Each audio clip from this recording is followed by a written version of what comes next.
ഇപ്പോൾ യുദ്ധം വേണ്ട വേണ്ട വേണ്ട വേണ്ട എന്ന് പല പ്രാവശ്യം പറഞ്ഞുകൊണ്ട് നമ്മൾ ആ വാർത്തയിലേക്ക് പോവുകയാണ്. ഇറാനിലെ 100 നഗരങ്ങളിൽ ഇസ്രായേൽ അമേരിക്കൻ ആക്രമണമുണ്ട്. ടെലവീവിലും ജെറുസലേമിലും ഇറാന്റെ മിസൈൽ ആക്രമണമുണ്ട്. അങ്ങനെ പല മേഖലകളിലും, അതായത് എനിക്ക് തോന്നുന്നു മധ്യപൂർവേഷ്യ കടന്ന് പശ്ചിമേഷ്യയിൽ ഏറെക്കുറെ എല്ലാ ഭാഗത്തും ഈ ആക്രമണങ്ങൾ നടന്നുകൊണ്ടിരിക്കുകയാണല്ലോ. തീർച്ചയായിട്ടും ക്രിസ്റ്റീന, പക്ഷെ ഇപ്പൊ ഒരു ആശ്വാസകരമായിട്ടുള്ള കാര്യം പറയാനുള്ളത്, ഈ യുദ്ധം ഇപ്പോ ഇസ്രായേലും അമേരിക്കയും ഇറാനും തമ്മിലായി മാറിയിരിക്കുന്നു. ഇറാൻ തന്നെ പറഞ്ഞു ഗൾഫ് രാജ്യങ്ങളുമായിട്ട് ചർച്ചയ്ക്ക് തയ്യാറാണ്. ഗൾഫ് രാജ്യങ്ങളിൽ US സേനാ താവളങ്ങൾ മാത്രമാണ് ഞങ്ങളുടെ ടാർഗറ്റ്, അതും ആക്രമണം കുറച്ചിരിക്കുന്നു. അവരിപ്പോൾ ഇസ്രായേലും ഇറാനും തമ്മിൽ നേരിട്ട് ഏറ്റുമുട്ടുകയാണ്. അമേരിക്കൻ യുദ്ധവിമാനങ്ങളും ഇറാനിൽ വലിയ ആക്രമണം നടത്തുന്നുണ്ട്. ഈ 24 മണിക്കൂറിൽ ഇതെടുത്താൽ തന്നെ ഏതാണ്ട് 100 നഗരങ്ങളിൽ ഇറാനിൽ ഒരു വേവ് ഓഫ് അറ്റാക്ക്, ഒരു ആക്രമണ പരമ്പര തന്നെ നടത്തിക്കൊണ്ടിരിക്കുകയാണ് ഇസ്രായേൽ അമേരിക്കൻ യുദ്ധവിമാനങ്ങൾ. പ്രത്യേകിച്ച് ഇറാന്റെ ഈ ആക്രമണത്തിൽ പെടാതിരുന്ന സൈനിക കേന്ദ്രങ്ങൾ, പ്രത്യേകിച്ച് സൈനിക സമുച്ചയം, മിലിറ്ററി കോംപ്ലക്സ് ഇസ്രായേൽ കയറി ആക്രമിച്ചിരിക്കുന്നു. ഒപ്പം തന്നെ ഒരുപാട് ഈ ബാലിസ്റ്റിക് മിസൈൽ നിർമ്മാണ കേന്ദ്രങ്ങൾ, അതുപോലെയുള്ള മൊസാദിന്റെ വിവരമനുസരിച്ച് ലഭിക്കുന്ന ഒരുപാട് അറ്റാക്ക് നടക്കുന്നു. മരണസംഖ്യ കൂടിക്കൊണ്ടിരിക്കുന്നുണ്ട്. ടെഹ്റാന് ഒരു ആളൊഴിഞ്ഞ സ്ഥലം പോലെയാണ്. ടെഹ്റാനെ ലക്ഷ്യമാക്കിയാണ് ഏറ്റവും കൂടുതൽ ആക്രമണം. അപ്പോൾ ഇറാന്റെ തലസ്ഥാനമായ ടെഹ്റാനിൽ നിന്ന് ലക്ഷക്കണക്കിന് ആൾക്കാരാണ് ഒഴിഞ്ഞു പോയിരിക്കുന്നത്. അതുപോലെ തന്നെ അവിടുത്തെ പരമോന്നത നേതാവ് ആയത്തുള്ള അലി ഖാമനിയുടെ ഖബറടക്ക ചടങ്ങുകൾ മാറ്റിവെച്ചിരിക്കുകയാണ് യുദ്ധം നടക്കുന്ന സാഹചര്യത്തിൽ. അല്ലെങ്കിൽ ഇന്നലെ നടക്കേണ്ടതായിരുന്നു. അദ്ദേഹത്തിൻ്റെ പിൻഗാമിയായിട്ട് അദ്ദേഹത്തിൻ്റെ മകൻ മൊജ്തബ ഖമനായിയുടെ പേര് പുറത്തു വന്നെങ്കിൽ ഇപ്പോഴും ഇറാൻ പറയുന്നത് അതിൻ്റെ അടുത്തെത്തി നിൽക്കുകയാണ്. കാരണം പേര് പ്രഖ്യാപിച്ചാൽ ആരാണോ പിൻഗാമിയായിട്ട് വരുന്നത് അവരെ വധിക്കുമെന്നാണ് ഇസ്രായേൽ പറഞ്ഞിരിക്കുന്നത്. അതുകൊണ്ട് എന്തായാലും അതുകൊണ്ടാണോ എന്നറിയില്ല, ഇറാൻ പരസ്യമായി ആരാണ് പിൻഗാമി എന്ന് പരമോന്നത നേതാവെന്ന് പ്രഖ്യാപിച്ചിട്ടില്ല.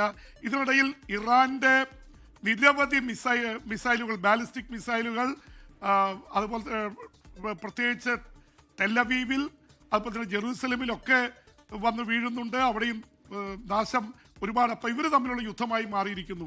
ആകെ ഒരു വ്യത്യാസം പറയാവുന്നത്, ഇതുവരെ ഇല്ലാത്ത രീതിയിൽ തുർക്കിയിലേക്ക് ബാലിസ്റ്റിക് മിസൈൽ അയച്ചു ഇറാൻ. തുർക്കിയുമായിട്ട് നല്ല ബന്ധമുണ്ടായിരുന്നതാണ്. പക്ഷേ തുർക്കി നാറ്റോ സഖ്യകക്ഷിയിൽ അംഗമാണ്. അതുകൊണ്ട് നാറ്റോ സഖ്യകക്ഷികൾ തന്നെ അത് തകർത്ത് കളഞ്ഞു. എന്തായാലും അതൊരു ദിശാമാറ്റമാണ്. മറ്റ് ഗൾഫ് രാജ്യങ്ങളിൽ വ്യത്യസ്തമായിട്ട് അവിടേക്ക്. അതുപോലെ ഖത്തറിൽ നിന്ന് US എംബസിക്ക് അടുത്തു നിന്നൊക്കെ ജനങ്ങളെ ഒഴിപ്പിച്ചുകൊണ്ടിരിക്കുകയാണ്. ഖത്തറിൽ ഇനിയും ആക്രമണം വരുമെന്നുള്ള പേടിയുണ്ട്.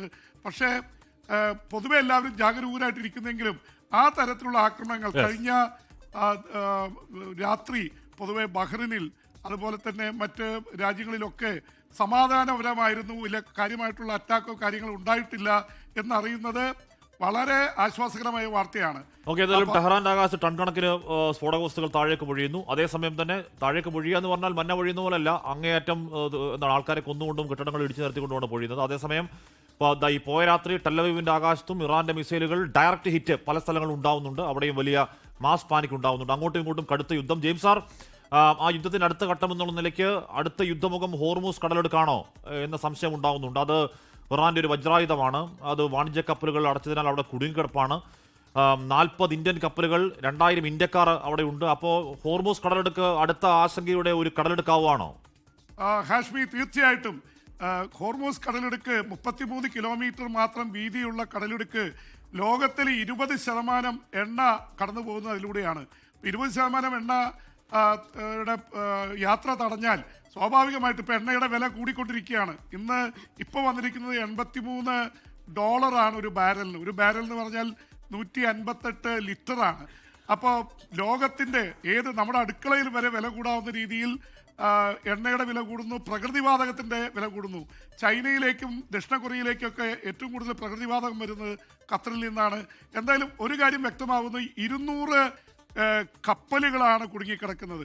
അതിൽ 40 കപ്പലുകൾ ഇന്ത്യയുടേതാണെന്നാണ് അറിയുന്നത്. ആ 40 കപ്പലുകളിലായിട്ട് 2000 ഇന്ത്യക്കാരാണ് കുടുങ്ങിക്കിടക്കുന്നത്. അതിനിടയിലാണ് ഈ ബഹളത്തിന്. ഹോർമൂസ് കടലിടുക്കിൽ വീണ്ടും അത് പോരാട്ട വേദിയായി മാറുകയാണ്. കാരണം ഹോർമൂസ് കടലിടുക്ക് തടഞ്ഞാൽ കയറി ആക്രമിക്കുമെന്ന് അമേരിക്ക പ്രഖ്യാപിച്ചിരിക്കുന്നത്. അമേരിക്കയുടെ നാവികസേന അവിടെയുണ്ട്. അതിൻ്റെയൊക്കെ ഭാഗമായിട്ടാണ് 20ഓളം ഇറാന്റെ നാവിക കപ്പലുകൾ മുക്കിയത് അമേരിക്ക. അതിൻ്റെ ഒരു ഭാഗമാണ് ശ്രീലങ്കൻ തീരത്ത് ഇറാന്റെ യുദ്ധക്കപ്പൽ ഇന്ത്യയിൽ വന്ന് അഭ്യാസത്തിന് വന്ന് തിരിച്ചുപോയതാണ്. മുക്കി 87 മൃതദേഹങ്ങൾ കണ്ടെടുത്തു.